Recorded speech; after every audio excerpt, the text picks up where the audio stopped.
जन्माष्टमी की रात हमेशा से ही बड़े घर में रौनक लेकर आती थी। घर की हवेलीनुमा दीवारें रंग बिरंगी झालरों से सजी हुई थीं। आंगन में माखन की महक घुली हुई थी और हर कोने में बांसुरी की मधुर धुन सुनाई दे रही थी। पर इस बार का जन्माष्टमी किसी और ही मायनों में खास था, क्योंकि इस बार दुर्गा देवी ने एक अनोखा ऐलान कर दिया था।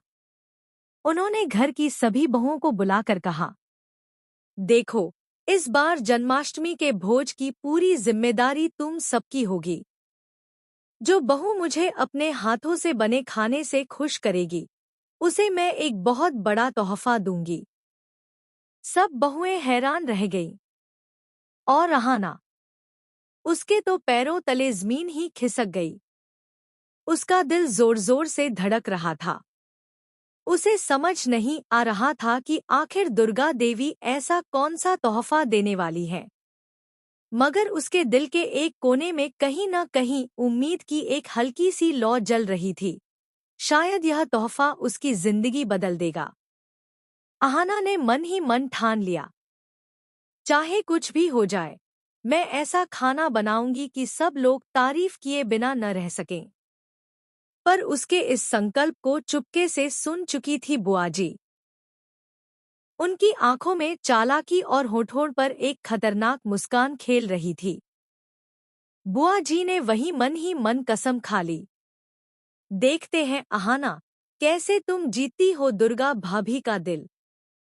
मैं तुम्हारे बनाए खाने में ऐसी गड़बड़ी करूंगी कि सबके सामने तुम्हारी बेइज्जती हो और भाभी तुम्हें अपमानित करके हमेशा के लिए पीछे धकेल दे।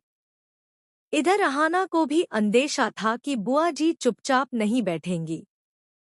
उसने ठान लिया कि इस बार वह हर हाल में चौकन्नी रहेगी। वह लगातार अपने खाने पर ध्यान देती और इधर-उधर निगाह भी रखती।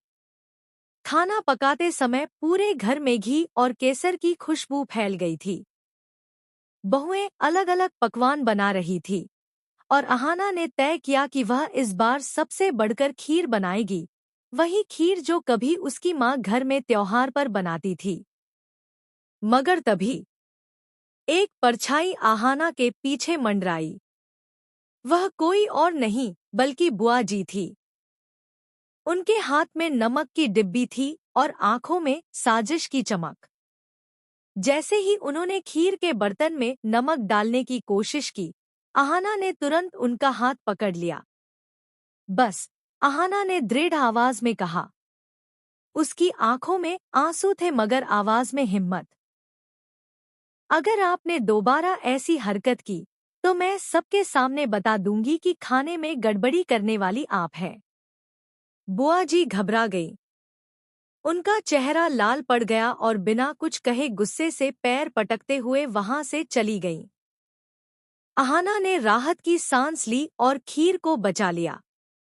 समय बीता और आखिरकार जन्माष्टमी का भोज शुरू हुआ। घर के आंगन में बड़े-बड़े पत्तलों पर खाना परोसा गया। रिश्तेदार, मोहल्ले वाले और घर के सदस्य सब बैठ गए। जब अहाना की खीर सबके सामने आई तो लोग एक-एक कौर लेते ही तारीफ करने लगे। वाह! क्या स्वाद है! कितना संतुलित मीठा और जायका! सच में, ऐसी खीर तो बरसों में खाई है। सबकी जुबान पर अहाना का नाम गूंजने लगा। यह सुनकर बुआ जी अंदर ही अंदर जलने लगी। मगर दुर्गा देवी के चेहरे पर गर्व और खुशी साफ झलक रही थी। इसी बीच दुर्गा देवी ने सबके सामने अहाना को पास बुलाया। उन्होंने एक खूबसूरत लकड़ी का बॉक्स उसके हाथों में थमा दिया। पूरे आंगन में सन्नाटा छा गया। सबकी निगाहें उस डिब्बे पर टिकी थी। अहाना का दिल तेजी से धड़क रहा था। उसे लगा शायद यह कोई खानदानी गहना होगा या फिर कोई परंपरा की निशानी। कांपते हाथों से उसने बॉक्स खोला और जैसे ही उसने अंदर देखा, उसके होश उड़ गए। उसमें गहने नहीं थे, बल्कि